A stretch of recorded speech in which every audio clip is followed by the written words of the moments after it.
On this Saturday night, tighter rules for truckers.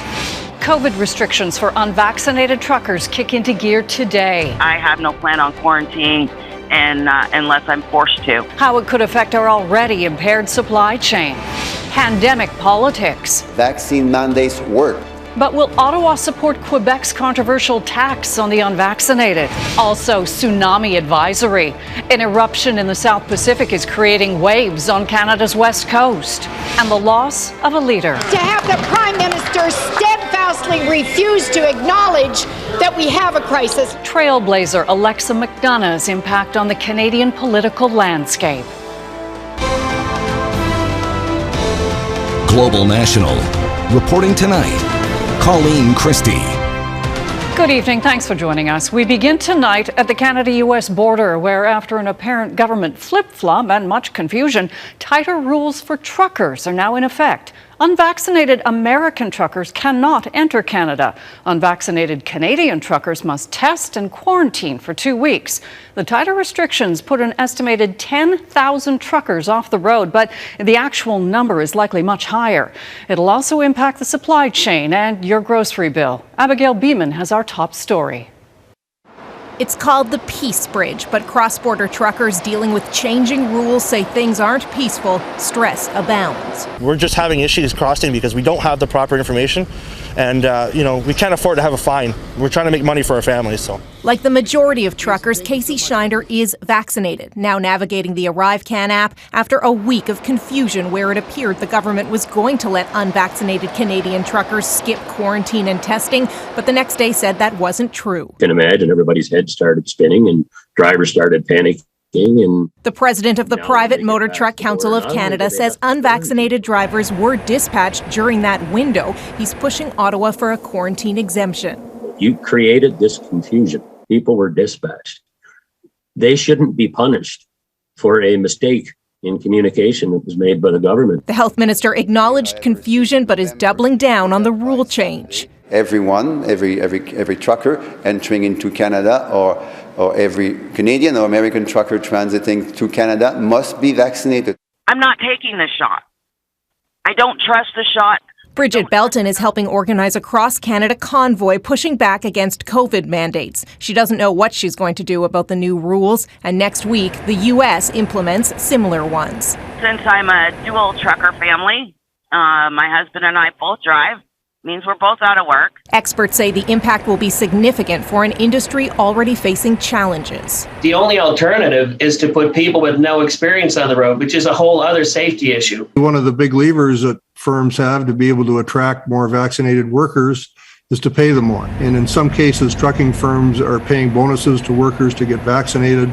All of these things collectively result in higher costs. Consumers can expect to see not just higher prices, but emptier shelves and food not as fresh. If you feel safe, just go into the grocery store a little bit more often and buy less at a time. So do the opposite of hoarding. The trucking industry is still pushing for an end or delay to the mandate. The Canada Border Services Agency confirms unvaccinated drivers crossing the border will be allowed to deliver their load first before heading to quarantine, even if that's in another province, as long as they follow instructions and have no contact with others. The CBSA also says truck processing times took longer in some places Saturday, resulting in, quote, limited delays. Colleen? Abigail, thank you. This week, Prime Minister Justin Trudeau said incentives and strong measures like vaccine passports have worked in the fight against COVID-19. But there are lingering questions about whether Ottawa should support provinces creating a financial penalty or a tax on the unvaccinated.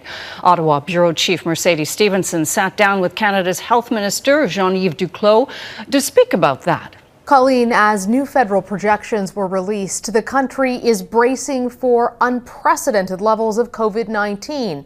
And now pandemic politics are on the front burner. With a healthcare system under stress, the frustration from vaccinated Canadians who find themselves under heavy restrictions yet again are colliding with the anger of the unvaccinated as they come under increasing pressure to get the jab.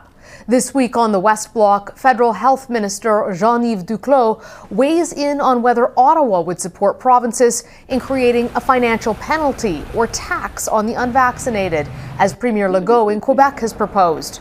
Minister Duclos said that universal health care in Canada means people will not be paying for access to health care regardless of their vaccination status, but that he does believe vaccine mandates are effective. The thing that we do know is that I have heard from all provinces and territories, including the Quebec government, that they are going to continue to abide by the principle of universality of access to health care.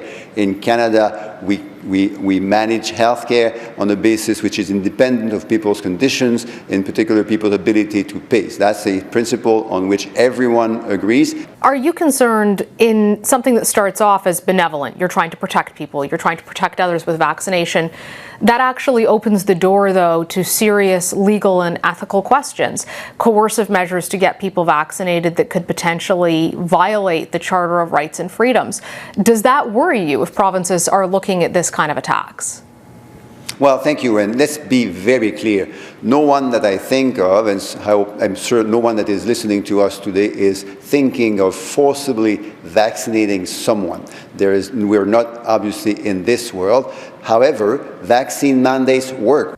Minister Duclos will also address whether there's a timeline to send the provinces those billions of promised healthcare dollars from the federal government. He'll also talk about concerns some Canadians have around their privacy with the Public Health Agency's use of cell phone data, and whether the federal government would reallocate some of the PCR tests that are currently being used at the border now to provinces who are strapped for them. Colleen? Thanks, Mercedes. And of course, you can watch the full interview with the federal health minister tomorrow on the West Block right here on Global. Major developments are expected soon in the Novak Djokovic deportation saga down under.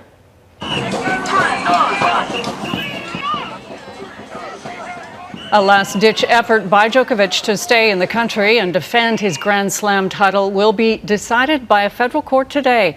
The world number one was taken back to hotel detention on Friday and is preparing to appeal Immigration Minister Alex Hawke's decision to revoke the tennis star's visa for a second time over fears Djokovic could encourage vaccine hesitancy in Australia. Djokovic is not vaccinated against COVID-19 and he faces immediate deportation and a 3-year ban from entering Australia if he loses. A tsunami hit the South Pacific island nation of Tonga following an undersea volcanic eruption. It also triggered tsunami advisories as far away as coastal British Columbia and areas of the U.S. West Coast. Satellite images show the eruption even from space. You can see the huge plume of ash rising into the air. The volcano is roughly 65 kilometers north of Tonga's capital. And the rippling effect forced warnings in Japan as well as advisories in New Zealand and on this continent from California to Alaska.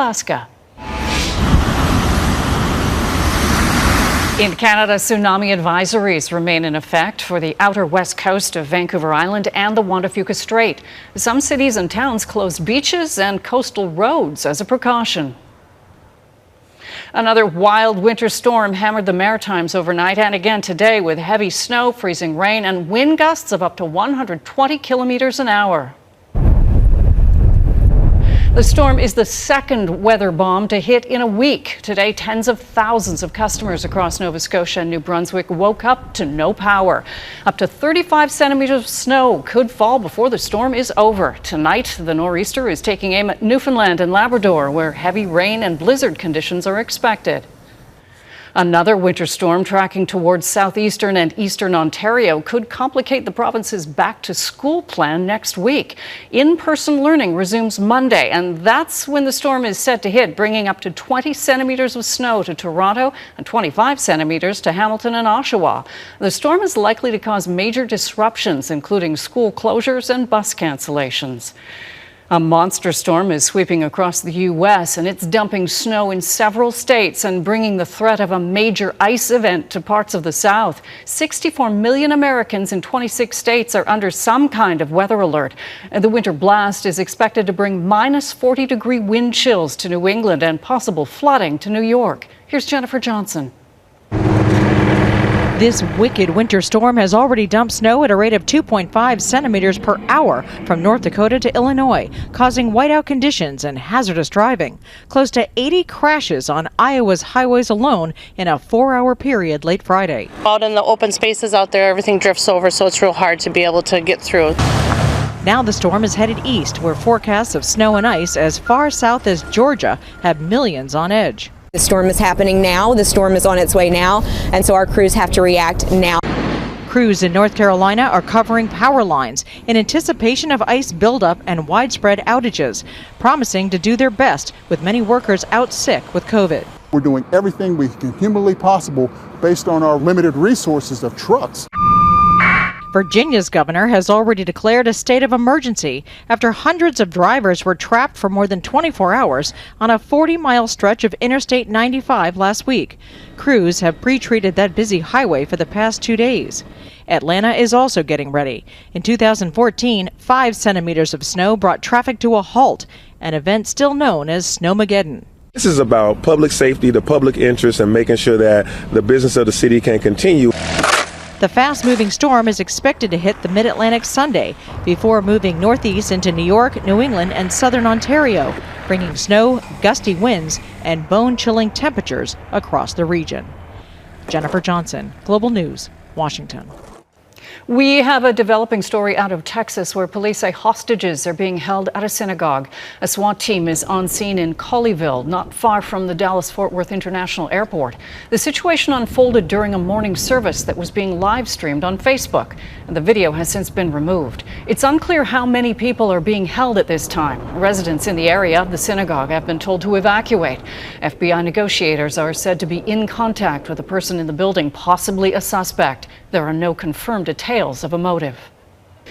Vigils to remember the life of a young Irish teacher continue across Ireland and the UK this weekend.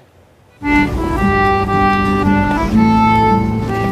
the city of Limerick, hundreds gathered at this candlelight vigil near the college where 23-year-old Ashley Murphy studied. Murphy was found dead Wednesday after going for a run on a popular canal-side route in her hometown. Irish police say they've identified a person of interest. The national response is reminiscent of Sarah Everard's murder in the UK last year. She was walking home when she was kidnapped and killed by a London Metropolitan Police officer. Alexa McDonough has died. Coming up, the legacy of the first female leader of the NDP. Former NDP leader Alexa McDonough has died at the age of 77 following a lengthy battle with Alzheimer's disease. As Eric Sorensen reports, she's being remembered as a strong leader, a political pioneer, and a stalwart supporter of women's rights in Canada. Who does the Prime Minister think he's helping by ignoring the crisis? Alexa McDonough was an outspoken trailblazer for women and for social justice. I have a job to do in Nova Scotia. The first woman in Canadian history to lead a major political party with the Nova Scotia NDP in 1980, a lone woman whirlwind in the all-male Nova Scotia legislature. She had to deal with parties which thought that raising issues like women's right to choose was a way to bring her down. A lot of influence, a lot of changes flowed from her own determination. She shocked New Democrats when she won the federal leadership in 1995. Someone has got to pull the wool out of those Liberal ears. She was the first woman leader in Canadian history to build a federal party into something bigger electorally, more than doubling NDP seats in 1997 and establishing a strong presence in the Maritimes that would last a generation. You took this campaign right over the top, right into the history books. For McDonough, politics was less about the pursuit of power than bringing social change long overdue. She was an early advocate for gay rights and support for racial and visible minorities. She was for the little guy and against big money in politics. $500,000 you're in, no problem, instant access. She always did it with integrity and with principle. And I really think we have to remember Alexa for that and what she contributed to a good kind of politics in Canada. What on earth is going on here? She is remembered fondly by political friends and foes. NDP leader Jagmeet Singh posted that McDonough championed women in politics and never backed down from a challenge. Former MP Megan Leslie remembers a role model. She really was this leader who would boldly go and then turn around and reach out her hand and bring others with her. She set the stage for even greater success for the NDP and the next leader, Jack Layton. Without Alexa McDonough, there's no orange wave in 2011. She brought back the party to party status and to a force in the House of Commons. And without her, that probably would not have happened. One confidant called McDonough a restless personality, always looking forward to the next cause. Alexa McDonough's cause was always to make Canada a just and welcoming nation. Eric Sorensen, Global News, Toronto. Foreign Affairs Minister Melanie Joly is heading to Ukraine as concerns mount over a possible Russian invasion. Joly will depart for Kyiv tomorrow, where she'll meet with Ukraine's Prime Minister and Deputy Prime Minister. She'll also visit with the 200 Canadian troops stationed in the country to train security forces. Her office says the trip is to show Canada's unwavering support for Ukraine's sovereignty. Russia has amassed an estimated 100,000 soldiers and weaponry along its border with Ukraine. Joly's week-long trip will also include stops in Paris and Brussels. A scoop or a scam? Ahead, how to treat financial advice on social media. You've probably heard of social media influencers, but what about finfluencers? They talk money on TikTok, Instagram, and Twitter. Some are savvy, some are scammy. And Gaviola has more on how you should treat financial advice on social media in part 2 of our Influenced series. ETFs and mutual funds are exactly like Meghan Markle and Kate Middleton. She's known as Mrs. Dow Jones, dishing up tips on managing your money without lecturing or being boring. I started to make content tying together pop culture and, I have a sense of humor with these financial lessons and posting it, and it just took off. She's a rising star among finfluencers, social media influencers who talk about money. They don't look or sound like your cookie-cutter Bay Street or Wall Street types, and that's the point, reaching a younger, mostly millennial and Gen Z audience. I'm not, an old white man in a suit lecturing them on how they shouldn't spend money. Elise Fulford studied kinesiology before finding her groove as a finfluencer. With nearly 500,000 followers on TikTok, she aims to put the person in personal finance, sharing the story of how she graduated university with $35,000 worth of debt.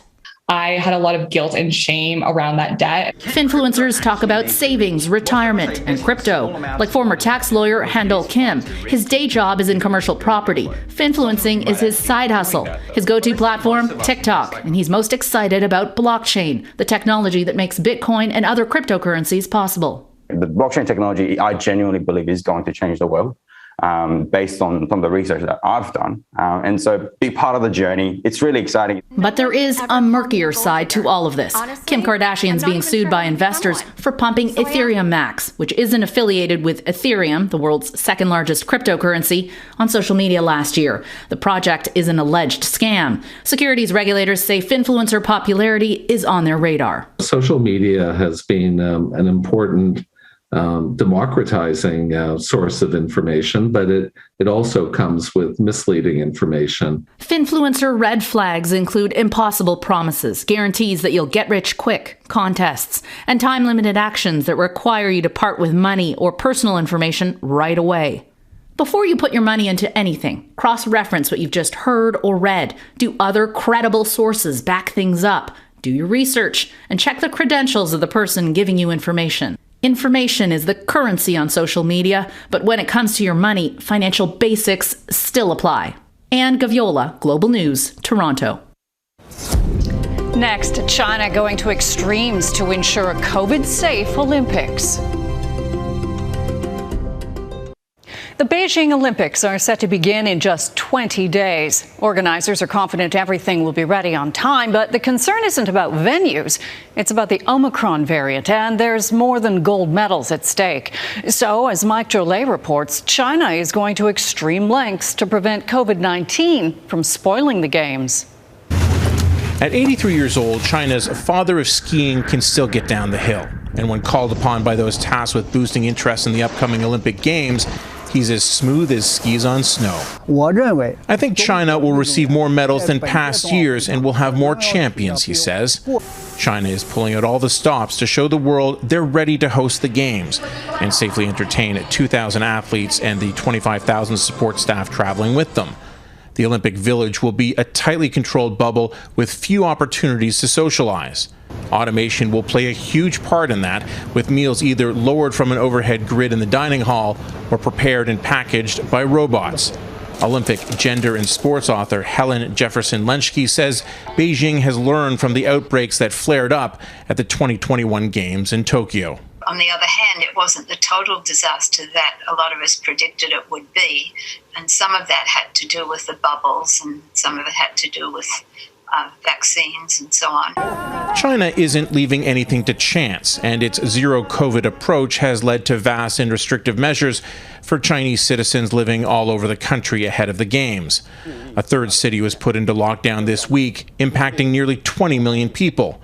A massive effort to disinfect surfaces and control the virus is underway, with testing sites set up at universities to complement the country's vaccine booster program. Authorities have also gone to extremes, welding the door shut of a man suspected of bringing COVID into the city of Xi'an, and locking employees and customers inside a Shanghai store overnight after someone was identified as a close contact with a positive case. There is a global protest about China even hosting another Olympics. It was bad enough in 2008, and their reputation in terms of human rights violations was very poor then. It's got worse since 2008. But China doesn't want to talk about any of that.